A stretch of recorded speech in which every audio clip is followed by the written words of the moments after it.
विशेष पर संक्षिप्त वार्ता करने के लिए एकजुट हुए।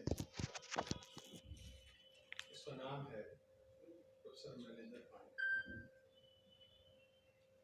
मैनेजर पांडे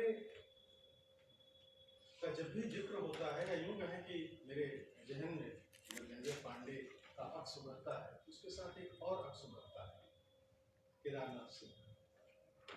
उसका एक बड़ा कारण, हालांकि एक कवि है और एक आलोचक, दोनों की जो जमीन है, दोनों जमीन से जुड़े हुए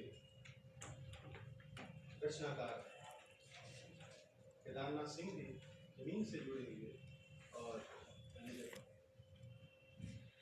पूरा गमई परिवेश, उस गमई परिवेश को कभी उन्होंने छोड़ा नहीं।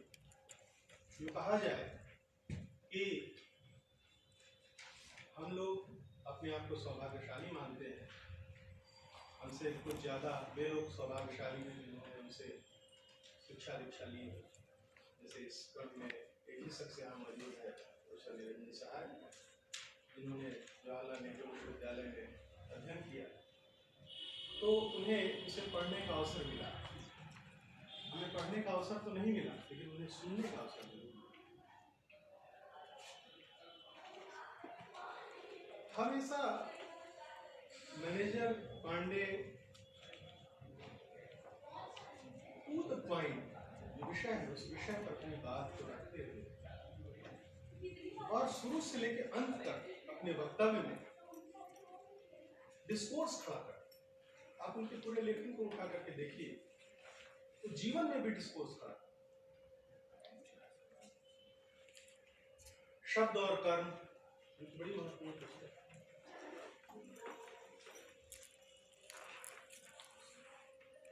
उनका जो शोध है वो मध्यकाल पर है, लेकिन आप गौर से देखिए कि मध्यकाल से वो कैसे अपने आप को, मध्यकाल के केंद्र से वे अपने आप को कैसे विकीर्ण करते हैं। यूँ कहा जाए, बहुत कम लोग हैं जिन्होंने हिस्टोग्राफी पर काम किया। उसमें एक नाम मैनेजर पांडे, साहित्य और इतिहास, बहुत महत्वपूर्ण किताब है।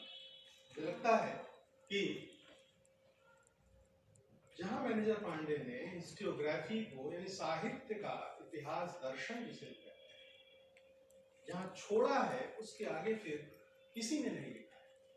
नलिन बिलोचन शर्मा, हम जानते हैं, उन्होंने लिखा, एक जटिल विषय पर लिखा उन्होंने। तो प्रिय कैसे हुए पूरे, जहां तक मुझे याद आ रहा है कि हंस पत्रिका में मैंने उनकी पहला जो लेख उनका पढ़ा। क्या आप वज्र सूची को जानते हैं?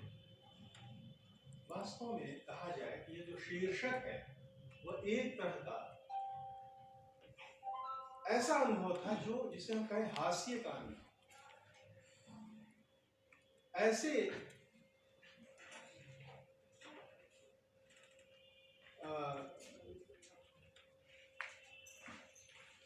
ऐसे विद्वान जिसको हम नहीं जानते, वज्र सूची को नहीं जानते, और उस पर उन्होंने जो खुल करके लिखा, तो वाकई यूँ कहा जाए कि नामू जी ने उसकी बड़ी प्रशंसा की। और यूँ कहा जाए मैनेजर पांडे एक अध्यापक से, यूँ कहा जाए कि एक बड़े आलोचक, संधानकर्ता के रूप में खड़े होते हैं। वो कोई नई उम्र नहीं थी उनकी, लेकिन एक कहा जाए कि वहां से हम देखते हैं कि मैनेजर पांडे अखिल भारतीय हिंदी पट्टी में अपनी वह पहचान बनाते हैं जिस पहचान के लिए हम मुर्दहिया के लेखक को जानते हैं। तो एक डाइवर्सिफाइड है मैनेजर पांडे का पूरा जो लेखन है, वो डाइवर्सिफाइड साहित्य का समाज। आप गौर से देखिए, साहित्य का समाज शास्त्र व्यक्ति होता है, उपन्यास और लोकतंत्र, यानी कि ये कहा जाए कि हिंदी आलोचना को मैनेजर पांडे की जो सबसे बड़ी देन है वो ये है कि न्यू क्रिटिसिज्म के रूप में अगर हिंदी में कुछ आया है, तो उसे लाने वालों में एक नाम मैनेजर पांडे का, या उस चलन को चलाने वालों में मैनेजर पांडे का नाम सर्वोपरि हम कह सकते हैं। बनारस की धरती पर बच्चन सिंह जी का नाम भी मैं यहाँ लेना चाहूँगा इस रूप में कि प्रोफेसर बच्चन सिंह ने आलोचना की शब्दावलियों पर खूब काम किया है, अद्भुत काम किया है। और आज की डेट में भी, आज के समय में भी हिंदी आलोचना के बीज शब्द एक महत्वपूर्ण पुस्तक है, उसका कोई सामने नहीं। आज टिप्पणियां हैं आलोचना से जुड़े हुए, जो शब्द है, जो टेक्निकल टर्म है, तकनीक शब्दावली है, उसके आरंभिक जिसको कहा जाए संधानकर्ता के रूप में, सिंप्लीफाइड जिसको अंग्रेजी में कहते हैं, सरलीकरण करके हमें प्रस्तुत करते हैं। यानी और इसी रूप में आप देखिए तो उसको एक्सटेंड करते हुए दिखाई पड़ते हैं प्रोफेसर मैनेजर पांडे। और मैनेजर पांडे एक अद्भुत वक्ता है,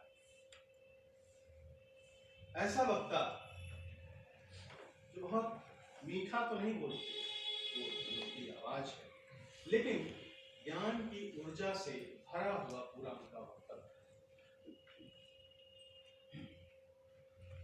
उनका हमारे बीच न रहना इसलिए बहुत खलेगा क्योंकि अब उंगली पर गिने हुए लोग हैं जो आलोचना पर काम कर रहे हैं।